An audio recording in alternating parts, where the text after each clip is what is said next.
ನಮಗೆ ಬಹುಶಃ ಈ ಕ್ಯಾಂಪಸ್ಸಲ್ಲಿ ಯಾವ ಕೋರ್ಸಿಗೆ ಇಲ್ಲ ಅಂತ ಹೇಳೋದಕ್ಕೆ ಪಟ್ಟಿ ಮಾಡೋಕ್ಕೆ ಹೋದರೆ ಬಹುಶಃ ಇದೊಂದು ಮಿಸ್ ಆಗಿತ್ತು.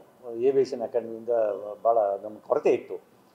ಪೂಜ್ಯ ಸ್ವಾಮೀಜಿಯವರು ಯಾವಾಗಲೂ ಅಷ್ಟೇ ಒಂಥರ ಅಡ್ವೆಂಚರಸ್, ಏನಾದರೂ ಹೊಸದಾಗಿ ಮಾಡಬೇಕು ಅಂತ ಇರುತ್ತೆ.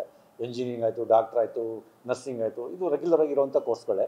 ಹಾಗೆ ಪೂಜ್ಯ ಪ್ರಕಾಶನ ಸ್ವಾಮೀಜಿಯವರು ಯೋಚನೆ ಮಾಡ್ತಾ ಇರ್ಬೇಕಾದ್ರೆ ರೂಪಿಕಾ ಮ್ಯಾಮ್ ಮತ್ತು ಮಾಲಾ ಅವರು ಮತ್ತು ಆ ಒಂದು ಟೀಮ್ ಬಂದು ನಾವು ಇದು ಮಾಡ್ತೀವಿ ಅಂತೇಳಿ ಹೇಳಿದಾಗ ಅವ್ರು ಭಾಳ ಸಂತೋಷಪಟ್ಟರು. ಅರೆ ಇದನ್ನು 3 ವರ್ಷ 4 ವರ್ಷ ಡಿಗ್ರಿ ಮಾಡೋದಿದೆಯಲ್ಲ, ಕೆಲವರಿಗೆ ಅನಿವಾರ್ಯತೆ ಇರುತ್ತೆ. ಡಿಗ್ರಿ ಆದ ತಕ್ಷಣ ಒಂದು ಕೋರ್ಸ್ ಮಾಡಿದ್ರೆ ಒಂದು ಜಾಬ್ ಸಿಗಬೇಕು ಅಂತೇಳಿ ಎಲ್ಲರೂ ಕೂಡ ಎಲ್ಲ ಥರನೇ ಒಂದೇ ಥರ ಹೋದಾಗ ಕಷ್ಟ. ಕಂಪ್ಯೂಟರ್ ಸೈನ್ಸ್ ಅಂದಾಗ ಎಷ್ಟು ಜನಕ್ಕೆ ಕಂಪ್ಯೂಟರ್ ಸೈನ್ಸ್ ಜಾಬ್ ಸಿಗ್ತದೆ. ಹಾಗೆ ಎಲ್ಲೋ ಒಂದು ಕಡೆ ಯೋಚನೆ ಮಾಡಿದಾಗ ಬಹುಶಃ ಒಳ್ಳೆ ಟೈಮಲ್ಲಿ ಒಂದು ಟೀಮ್ ಮಾಡಿಕೊಂಡು ಸ್ವಾಮೀಜಿ ನಾವು ಇದು ಮಾಡ್ತೀವಿ ಅಂತ ಬಂದರು. ಹಾಗಾಗಿ ಸ್ವಾಮೀಜಿಯವರು ಭಾಳ ಮುಕ್ತವಾಗಿ ಅದನ್ನು ಹೊಗಳಿ ಆಯಿತು ನಾನೆಲ್ಲ ಮಾಡಿಕೊಡ್ತೀವಿ ಅಂತೇಳಿ ಅವರು ಎಲ್ಲ ಇನ್ಫ್ರಾಸ್ಟ್ರಕ್ಚರ್ಗೆ ಏನು ಬೇಕು ಅಂತೇಳಿ ಕೇಳಿದಾಗ ಅವರು ಪಟ್ಟಿ ಕೊಟ್ಟದಂತೆಲ್ಲನೂ ಕೂಡ ಬರೀ 1-2 ದಿನದಲ್ಲಿ ಅಪ್ರೂವ್ ಮಾಡಿ ಬಹುಶಃ ಈ ನಾಳೆ ನಾಡ್ದಿಂದನೇ ಈ ಸೆಂಟ್ರ್ ಕೂಡ ಚಾಲೂ ಆಗುತ್ತೆ. ಇದು ಕ್ಲಾಸ್ ರೂಮ್ ಇರ್ಬೋದು, ಅವ್ರಿಗೆ ಬೇಕಾದಂಥ ಒಂದು ಲ್ಯಾಬ್ರೇಟ್ರಿ ಇರ್ಬೋದು, ಅಥವಾ ಮಕ್ಕಳು ಬಂದರೆ ಕೂತ್ಕೊಂಡು ಕಲೀಲಿಕ್ಕೆ ಆಕ್ಟಿವಿಟಿ ಬೇಸ್ಡ್ ಇದು ಇರ್ತದೆ. ಸ್ವಿಮ್ಮಿಂಗ್ ಪೂಲ್ ಇರ್ಬೋದು, ಆಟದ ಮೈದಾನಗಳಿರ್ಬೋದು. ಯಾಕೆಂದರೆ ಇವತ್ತು ಕೂಡ ನಾವು PUCನಲ್ಲಿ ಮಾತಾಡ್ಬೇಕಾದ್ರೆ 100ಕ್ಕೆ 100 ಮಾರ್ಕ್ಸ್ ತೆಗೆಯೋದೇ ಮುಖ್ಯ ಅಲ್ಲ. ಅವ್ರಿಗೆ ಪರ್ಸನಲ್ ಡೆವಲಪ್ಮೆಂಟ್ ಆಗಬೇಕು. ಡ್ಯಾನ್ಸ್ ಇರ್ಬೋದು, ಕಲಿಕೆ ವಿಚಾರದಲ್ಲಿ ಎಲ್ಲ 10 ಹಲವು ಕಾರ್ಯಕ್ರಮಗಳು ಇರ್ಬೋದು. ಅದಕ್ಕೆ ಅವರು ಪೂರಕವಾಗಿ ಇನ್ಫ್ರಾಸ್ಟ್ರಕ್ಚರ್ ಕ್ರಿಯೇಟ್ ಮಾಡಿದ್ದಾರೆ. ಸೊ ಬಿಲ್ಡಿಂಗ್ ರೆಡಿ ಇದೆ, ಜನ ರೆಡಿ ಇದ್ದಾರೆ, ಸ್ಟೂಡೆಂಟ್ಸ್ ರೆಡಿ ಇದ್ದಾರೆ. ಸೊ ಹಾಗಾಗಿ ಏನಕ್ಕೆ ತಡ ಅಂತೇಳಿ ಸ್ವಾಮೀಜಿಯವರು ಕೂಡ ಒಂದು ಮುಕ್ತ ಮನಸ್ಸಿನಿಂದ ಇದನ್ನು ಆಶೀರ್ವಾದ ಮಾಡಿದ್ದಾರೆ.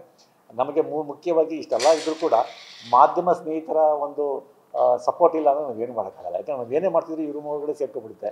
ತಾವು ದಯವಿಟ್ಟು ಇಂತಹ ಕೋರ್ಸ್ಗಳಿಗೆ, ಯಾಕೆ ನಮ್ಮ ಮಕ್ಕಳಿಗೆ ಭಾಳ ಅನುಕೂಲ ಆಗುವಂಥ ಕೋರ್ಸ್ಗಳು 10 ತಿಂಗಳು 11 ತಿಂಗಳು NSDC ನ್ಯಾಷನಲ್ ಸ್ಕಿಲ್ ಡೆವಲಪ್ಮೆಂಟ್ ಕಾರ್ಪೊರೇಷನಿಂದ ಇದು ಅಪ್ರೂವ್ ಆಗಿ ಬರುವಂಥದ್ದು.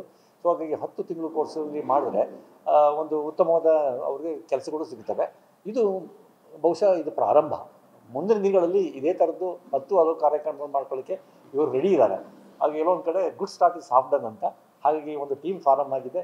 ಹಾಗೆ ಆ ಟೀಮಲ್ಲಿ ಮಾಧ್ಯಮ ಸ್ನೇಹಿತರು ಇರ್ತಾರೆ ಅಂತ ಅನ್ಕೋತೀನಿ. ಮತ್ತು ಇವರು ಅಕಾಡೆಮಿಕ್ಸ್ ಸಂಬಂಧಪಟ್ಟಂಗೆ ಭಾಳ ಡೀಪಾಗಿ ತಿಳ್ಕೊಂಡಿದ್ದಾರೆ. ಇವರು ಅಡ್ಮಿನಿಸ್ಟ್ರೇಷನ್ ಸಂಬಂಧಪಟ್ಟಂಗೆ ಇವರು ತಿಳ್ಕೊಂಡಿದ್ದಾರೆ. So administration and academics mix ಆಗಿ ಪೂಜ್ಯ ಸ್ವಾಮೀಜಿಯವರ ಒಂದು ಬ್ಲೆಸ್ಸಿಂಗ್ಸಲ್ಲಿ ಒಂದು ಅದ್ಭುತವಾದ ಕಾರ್ಯಕ್ರಮ ಇಲ್ಲಿ ಆಗುತ್ತೆ ಅಂತ ನಾನು ಅಂದ್ಕೊಂಡಿದ್ದೀನಿ.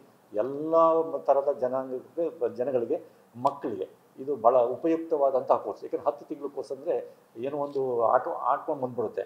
ಹಾಗಾಗಿ ಅಂಥ ಕೋರ್ಸಲ್ಲಿ PUC ಆದವ್ರು ಮಾಡ್ಬೋದು, ಡಿಗ್ರಿ ಆದವ್ರು ಮಾಡ್ಬೋದು, ಡಿಫ್ರೆಂಟ್ ಲೆವೆಲ್ಸ್ ಇದ್ದಾವೆ. ಅದು NSDCಯಿಂದ ಅಪ್ರೂವ್ ಆದಂಥ ಕೋರ್ಸ್ಗಳು.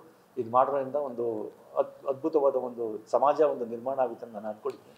ಹಾಗಾಗಿ ತಾವೆಲ್ಲ ಒಂದು ಮುಕ್ತವಾಗಿ ನಮ್ಮ ಈ ಕಾರ್ಯಕ್ರಮನ ಸಪೋರ್ಟ್ ಮಾಡಿ ಒಳ್ಳೆ ಪಬ್ಲಿಸಿಟಿ ಕೊಡಬೇಕು ಅಂತ ಕೇಳ್ಕೊಳ್ತಾ, ಬಹುಶಃ ಮಾಲಾ ಅವರು ಈ ವಿಚಾರದಲ್ಲಿ ಕೆಲವರು ಮಾತಾಡಬೇಕು ಅಂತ ಕೇಳ್ಕೊತೀವಿ.